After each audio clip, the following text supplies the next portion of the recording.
guy stops us. We're in Oakland, and he goes, "Do you know what month it is?" And we're like, "February." And they're like, "You know what month it is?" And I'm like, he's like, "It is Black History Month." I'm like, "Okay." And he's like, that needs to be the opening. Look at this. He's like, "Look at this. It's beautiful, y'all friends. It's beautiful. Support you." And I was like,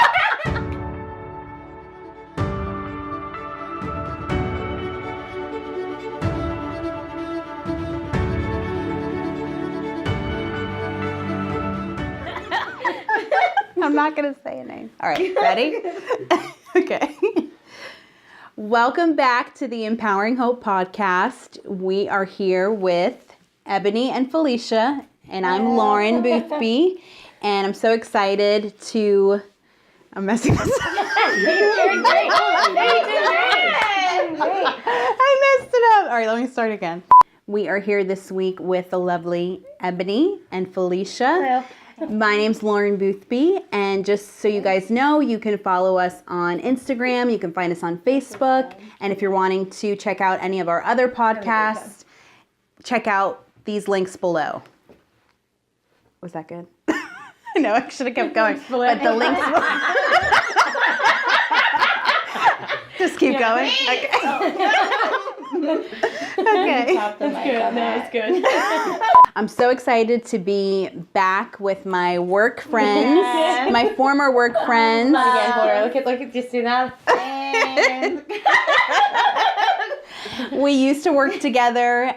They still work for the online university, and I unfortunately lost my job, but we still keep in touch. Yeah, Definitely. And that's why they're here.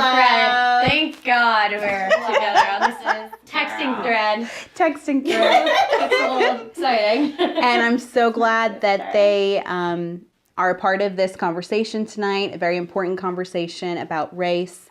And I just wanted to kind of give a disclaimer before we get into the conversation, because I know that there are a lot of people who tend to go to people of color and ask them, how do we fix racism or how do we stop racism? And I don't want to put the responsibility on them, and it shouldn't be on them to lead the conversation. But more so, I wanted them to be here to share their stories. And I just admire both of these women so much and how full of grace they both are. So I'm just excited to have them on and for us to just chat. I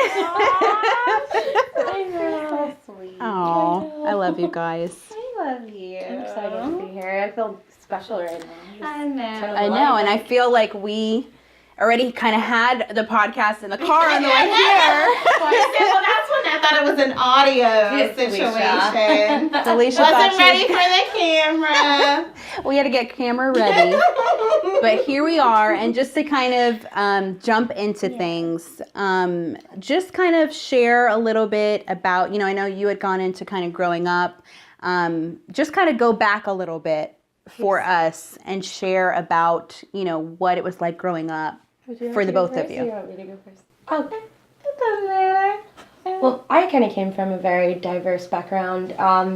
My parents split up when I was really young and going their separate ways. My dad married a white woman, and they moved to Maine, and I was still living in Pennsylvania, and he called. I must have been 2 or 3, and he said, "Well, I'm bringing you to Maine with me," and I'm like, "Okay." So when I got there, he had a wife, and she had 3 white children, and they became my brothers and sisters like immediately. I spent a good part of my youth there, and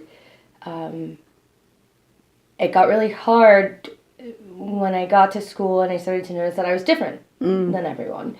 I wasn't made to feel different in the home, but when I got to school, I noticed that I was different, and just a lot of racism ingrained in the culture there. If you're a black person, your first name is the N-word, and then your actual first name.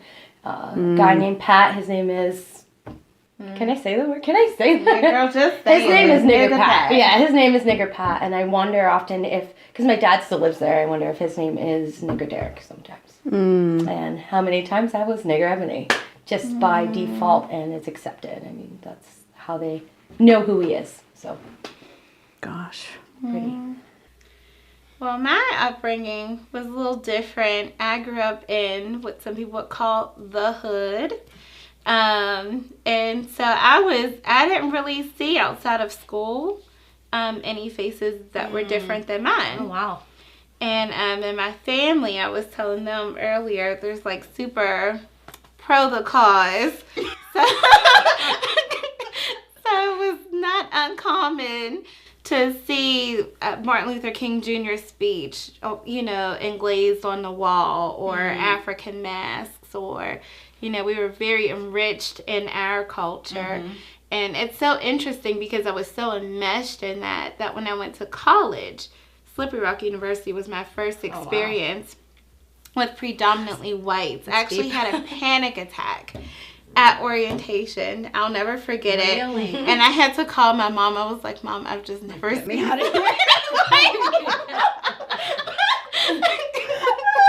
was going to say it's like Get Out.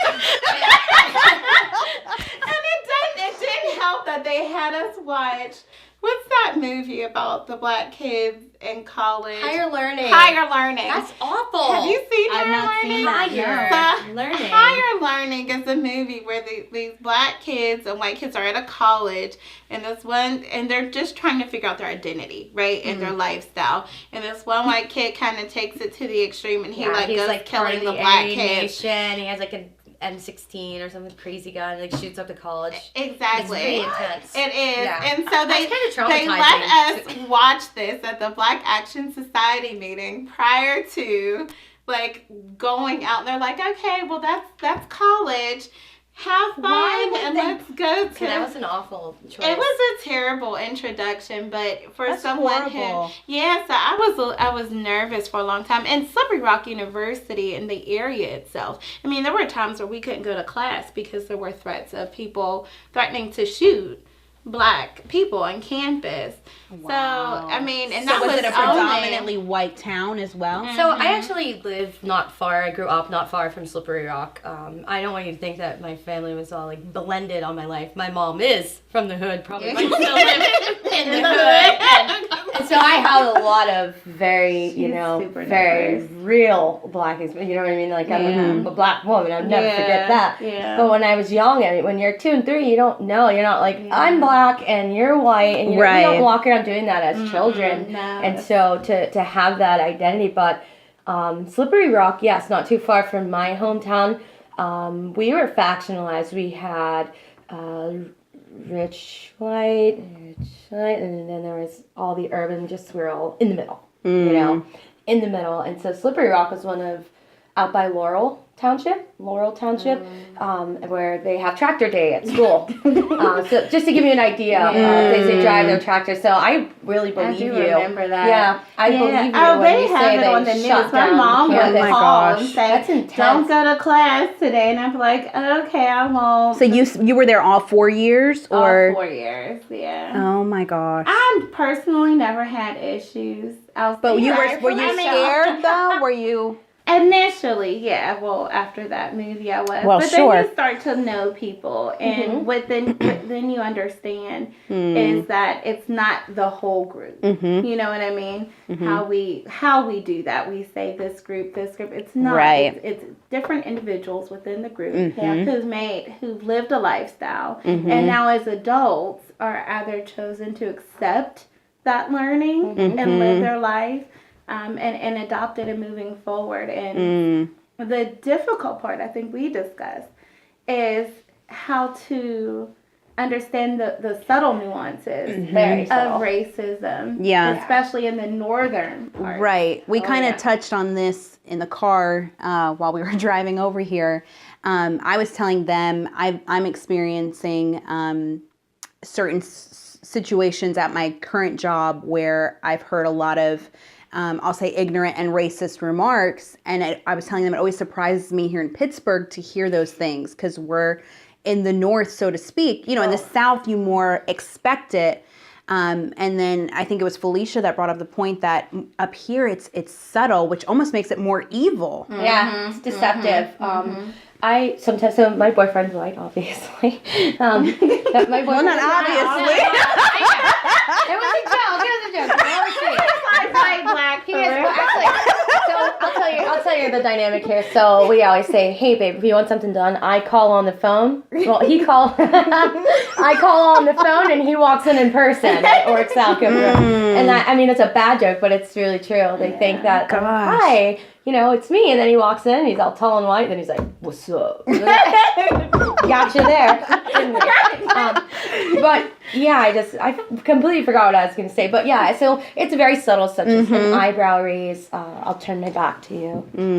You're excluded. Shoulder. But I mean, the subtleties are, and it's often body language. I don't think we talk about it.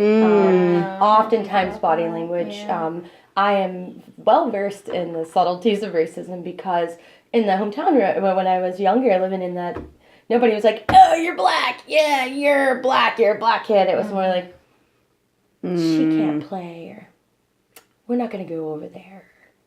Wait till they're gone." Just a lot of nonverbal exclusive actions, I would say. So it is very passive aggressive. Very passive aggressive. Which to me, that gets under my skin. But I agree. It's just that subtle. We almost compared it to a wolf in sheep's clothing, almost. Where in the South, it's just kind of blatant. You kind of know what you're what you're dealing with, and up here, it's a little more covert. But speaking of, I know we kind of touched on this a little bit when, like how racism is taught. It's not something that we just have naturally. I shared a story about a little boy that I used to babysit for. Took him to the park one day. He was a little white boy. Blonde hair, white as can be. And I remember there were, all different kinds of children playing. And there was a black boy who wanted to play with him. And he didn't, the kid that I was babysitting for, the white kid, did not want to play with him. He was scared. And he was barely even 3 at the time. And he already knew that. He already knew to have fear. He already knew that was different and to stay away. So what do you guys have to say about that? Like, what? I think growing up, and especially in my mother's house, I was always taught to be cautious of white people because we don't know their intentions toward us. And I'm just going to put that out there. My grandmother was very, very light-skinned, and so I don't think she had a hard time during the civil rights movement and all of those things because she could blend and pass, but she would always say, "Did they say things like this?" Or, and I was taught to be cautious and to learn those cues, those subtle cues, and learn what to watch for, because for them, that was danger, not so much for, well, I won't say that, but in their environment, just walking on the wrong side of the street, making eye contact with the wrong person, that was life-threatening, that was danger. So that was there in my childhood to say, you don't go over there, now don't trust them, and I understood. I guess I grew to understand, but at first I'm like, oh. So I don't think it's just in the white homes where you're teaching your children, hey, this, that line. I think it goes both ways, but I think the problem is that we have to teach our children to be cautious of someone who doesn't look like us or doesn't live like us. I think that's the issue. Like, why do we have to do that? Teach our children to be wary of someone else. Right, and it should almost be like be wary of bad people regardless of who they are. Exactly. Right. Not because of the skin color. Like, right. And I think after even post 9/11, people are afraid of Muslims. And right. That's a very real thing. So I don't know. Yeah. Yeah, no, I agree with that.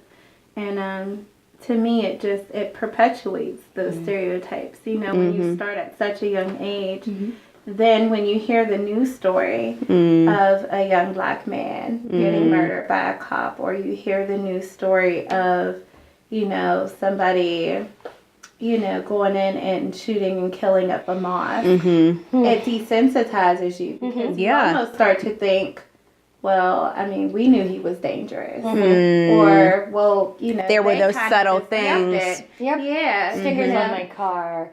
I'll never there's so many different subtle things, but I love America. It's like, everybody can believe what they want to believe. Everybody has a right to say what they want to say and feel how they want to feel, but they don't understand that as they're attempting to be inclusive, you're also being exclusive of people who don't believe like you. That's good.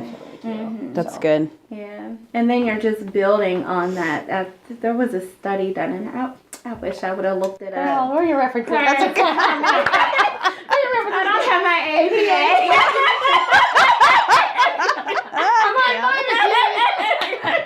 We won't fact check you, girl. We won't fact check you. But it basically said how it linked the social media participation and political association. There you go. That's important. With how people actually become someone who becomes the perpetrator, who becomes a mass killer. Yep. It starts off with they have more social media time than most people. Then they begin to join certain political affiliations. They become isolated. Oh, yeah. More isolated. Yeah, into these little groups. And then all of a sudden, then they act on it. It's like a 4-stage progression. But Wow. if you look, Yeah, it's true. The signs are there. Yep. the signs are there if you pay attention. And then you have, like, when you think about, like, jihad and Al Qaeda and groups like that, they're like, oh, we did that. Yeah, we promulgated that, but really they didn't. They're just like, oh, this guy's taking the credit for it. like, he's gonna like base everything on hate, and I'm gonna take credit for that. But you're right. You said something important, and I forget the isolation. And I think social media gives us a power. We call them Facebook gangsters, but they're not. You say whatever you want because you're not looking someone in the eye. Yeah. And so you're juicing yourself up. You're like, Juice link. I got you. Say what you want, and then You start to really believe your own feeding rhetoric. your own hate. Yeah, Right. exactly. Yeah. Giving it. Well, and I think that's like the key to everything. I think like if we would just get outside of ourselves and outside of our own circles, Yes.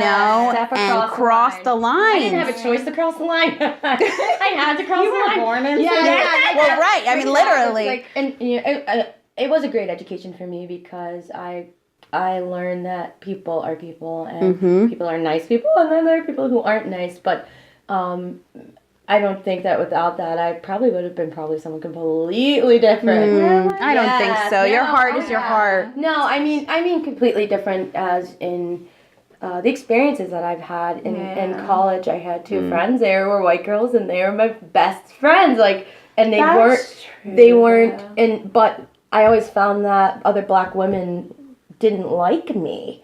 Because they're like, she said that she's when we white. first met. I don't think I'm white, but I was taught to speak in a New England town with a bunch of New England people. And this is how we talk. They taught me how to cursive write, and so writing Cursive write. I miss writing in cursive. and like reading books. And this is when you're young and you're impressionable like that. You're learning your dialect from these people. I didn't choose this. This is just the way I talk, and if you don't like it, we can take it outside. I have a question. Hold on, Felicia. Did you ever have to defend who you are as a black woman in violence as a young woman?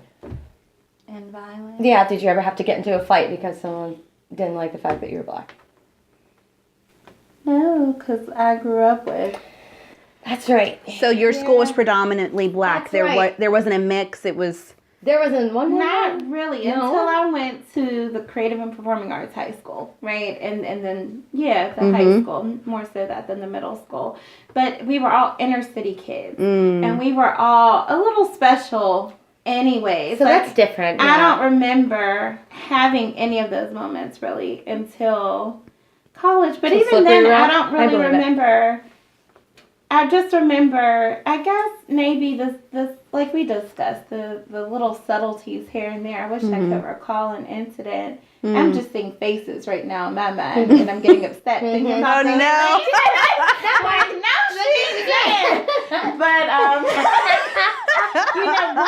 Now you're thinking of all the fights you should have had.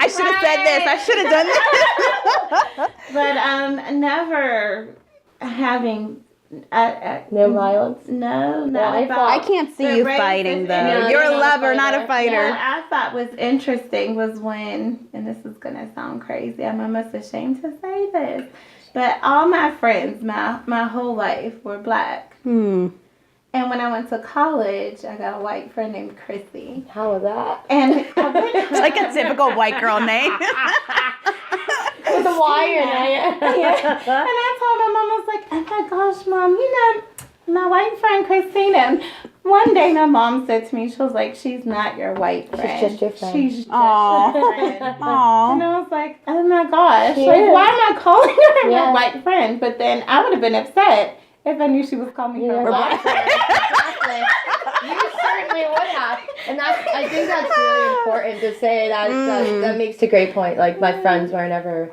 my white friends, my black friends, my any friends. They were just They were just your my friends. friends, Yeah, like I right. never looked at my black friends and say, hey, this is my black friend. one of my friend and I in college, we were actually walking down the street together, and she'll probably watch this and she'll laugh. So we're walking. It's February. Mm-hmm. She's redhead. I'm obviously not. We're just walking down the street. We're like, and this guy stops us. We're in Oakland, and he goes, "Do you know what month it is?" And we're like, "February." And they're like, "You know what month it is?" And I'm like, he's like, "It is Black History Month." I'm like, "Okay." And he's like, That needs to be the opening. Look at this. He's like, "Look at this. It's beautiful, y'all friends. It's beautiful. I support you." And I was like, actually, yeah. So we still have this. If I call her right now, I say, Bridget, what month is it? Black History Month. and I thought I'm gonna steal that next February. yeah, he's like, "Do you know what month it is?" I'm like, February, January. February, right? It's Black History. And so it's just really important for us to have those experiences where we were caught off guard, just loving one another unconditionally and Aw. just being friends. Like, Exactly. Just 'Cause being that's friends. What it And it was is. Oakland, At the so end of the anything is day, possible. love is the recipe here. It's how we come together. It's how we grow together. And I was telling Ebony, I mean, we've been talking about love for about love a is week so now. important right now. Because it's a choice. It is. It's a decision. It's a choice. To toil with you, to be there for you, to not count your wrongs, Exactly. to forgive you, whether you're going to do it back to me or not.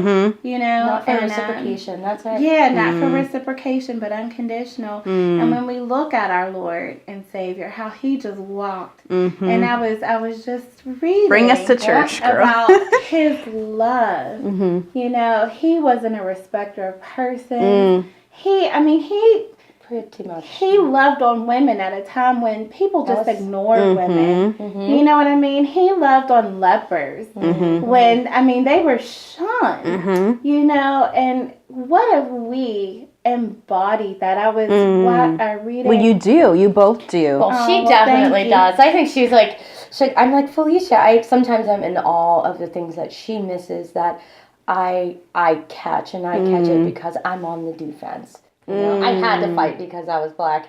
Oh, would you say? I had to defend myself. Yeah, because of how you grew up. And I grew up near Slippery Rock. I grew up near Slippery Rock. I had I had 2 white brothers and a white sister, and we had to call each other brother and sister, so like, you know, so we had to defend one another, but that was our love. Like, hey, I can say whatever I want about her, but you can't. You know? But yeah, you're right. I mean, you look with eyes of love, and I think that it's a very high calling, right? And you meet it daily, and I'm like, Felicia, can't you see? And you're like, But to I wasn't looking at it that way. Of course you were. But to piggyback off that, not saying that you don't embody love, because you do, but your boldness, I mean, I'm getting bolder and bolder every just day. to bring up, it's needed, right? It's needed. Because, you know, I think about this one situation where I was with Ebony and someone had said something, I would say it was derogatory. I felt a little bit derogatory, I believe, and that's why I didn't react. And she just said, she said to this person, that wasn't funny. You know, I think the other person took it in jest and thought it was funny. Yeah. And she just said, it wasn't funny. I'm not going to tolerate it, but I forgive you, basically. Yeah. You know, like It's we can okay. get past this, but I'm not going to accept that behavior. And that draws that line that we need. Well, they're having a moment over here. Because she thinks she needs to be more bold like me. And No. but I need more love and I need to be, I can. But that's why we need each other, Right, though. Exactly. Exactly. And that's why we need Now I'm to gonna leave cry. the social media. I just thought of all the kids around the world. Remember that old We are the world. We are the With all the kids standing all around the world, they were all different colors. Yes, I know exactly what you're talking about. I know, I remember it. I miss those days when we were a melting pot and not a salad bowl. Were we ever? Well, and Have no, you seen those series? Like, they've we're changed separate. it? We got olives just over an here. entree. We've got cheese over here. We're all separated. No, we're just- Exactly. And what I hate about the salad bowl theory is you can look at the bowl, see what you like, Identify and and say, pick. and pick. Beautiful. You know what? I don't want a tomato. That's so You know, beautiful. I hate it. Why can't we just be the melting pot again? Where you Felicia's can't not from even the South, tell. everyone. We're just one big bowl of happy cheese.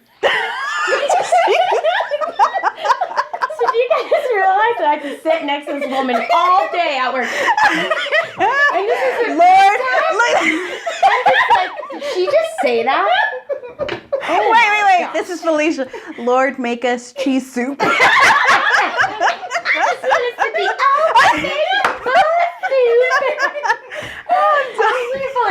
And this is all day. This is all day. This is her all day. I'm hot. I know, it's a little Well, I'm so thankful that I am your friend, your white friend, My white friend. and I just. sister. My wife's sister. I just love. I mean, honestly, It's good though. It's good to know that someone cared enough to say, "Hey guys, let's talk about this. Let's have it. You're having the conversation. You did it." and I'm not perfect. I'm not. I haven't been perfect, And we're and not perfect. None of us. I'm just are. thankful to walk alongside these two. And yeah, I hope you guys enjoy this episode. Yeah. Say what? Love and light. I was gonna say love and light, peace and blessings, y'all. Okay, cut.